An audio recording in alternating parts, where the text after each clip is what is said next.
Hello everybody, welcome to my channel. ఈ రోజు అయితే మనం ఈ పాస్తా ప్రిపేర్ చేసుకుందాం. ఇది పెన్నె పాస్తా అనమాట. సో ఫస్ట్లీ మనం కొంచెం వాటర్, ఆయిల్ అండ్ పాస్తా వేసి బాగా బాయిల్ చేయాలి. పాస్తా ఉడుకుతుంటుంది, ఈలోపు మనం ప్యాన్లో ఆయిల్, ఆనియన్స్ వేసి కొంచెం ఫ్రై చేసుకోవాలి. అవి కొంచెం ఫ్రై అయినాక మనం క్యారెట్ పీసెస్ కూడా యాడ్ చేసుకొని ఫ్రై చేసుకోవాలి. ఇవి కూడా ఫ్రై అయ్యాక మనం కొంచెం టొమాటోస్ యాడ్ చేసి బాగా ఫ్రై చేసుకోవాలన్నమాట.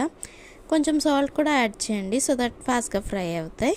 దాని తర్వాత నేను home made garam masala add చేస్తున్నాను అండ్ చిల్లీ పౌడర్ కూడా. నేనైతే మంచి స్పైసీ పాస్తా చేయాలనుకుంటున్నా, సో మసాలాస్ అన్నీ బాగానే వేసాను. ఇది కొరియాండర్ పౌడర్ అనమాట. ఈ స్పైసెస్ అన్నీ వేసుకున్నాక కొంచెం టర్మరిక్ కూడా వేసి ఈ మసాలాస్ అన్నీ బాగా మిక్స్ అయ్యేలా ఫ్రై చేస్తున్నాను. ఇవి కూడా మిక్స్ చేసుకున్నాక ఇంకేముంది, బాయిల్ చేసిన పాస్తా వేసి బాగా ఫ్రై చేసుకోవడమే. ఇంక సాల్ట్ అడ్జస్ట్ చేసుకోండి. ఇంకా మంచిగా మిక్స్ చేస్తే మన యమ్మీ పాస్తా రెడీ.